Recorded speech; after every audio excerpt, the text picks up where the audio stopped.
টানা ৪ বার সরকার গঠন করে অপ্রতিরোধ্য হয়ে ওঠা শেখ হাসিনা এখন পলাতক। ২০২৪-এর ৫ আগস্ট ছাত্র জনতার অভ্যুত্থানের মুখে পালিয়ে ভারতে আশ্রয় নেন শেখ হাসিনা, যিনি এখন হত্যা মামলার আসামি।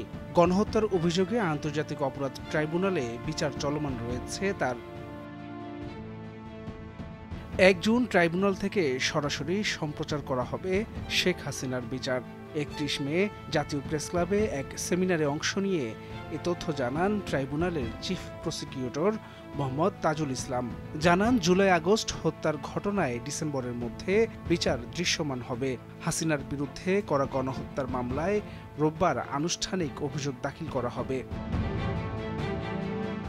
আন্তর্জাতিক গুম সপ্তাহ উপলক্ষে মানবাধিকার সংগঠন অধিকার আয়োজিত সেমিনারে তিনি আরও বলেন, প্রায় ১৪০০ ছাত্র জনতা নিহত হয়েছে গত জুলাই আগস্টের অভ্যুত্থানে।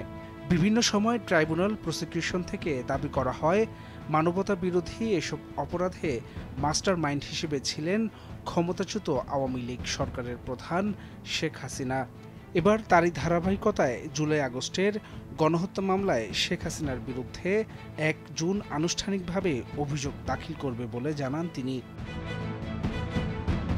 মুলতবি ছাড়া বিচার চলবে জানিয়ে তিনি আরও বলেন, অভিযোগ দাখিলের পরে আন্তর্জাতিক অপরাধ ট্রাইব্যুনালের আইন অনুযায়ী বিচার অব্যাহত থাকবে। কোনো মুলতবি ছাড়া প্রতিদিন চলবে।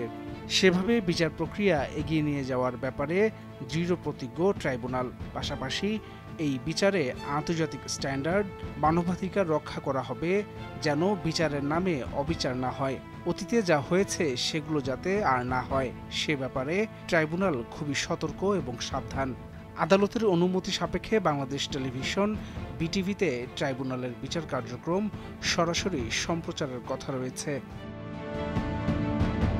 জুলাই আগস্টের গণ আন্দোলনে রাজধানীর চাংখারপুল এলাকায় ৬ জনকে গুলি করে হত্যার ঘটনায় সাবেক ডিএমপি কমিশনার সহ ৮ পুলিশ সদস্যের বিরুদ্ধে মানবতা বিরোধী অপরাধের মামলার আনুষ্ঠানিক অভিযোগ গত ২৫ মে দাখিলের পর আমলে নেন আন্তর্জাতিক অপরাধ ট্রাইব্যুনাল।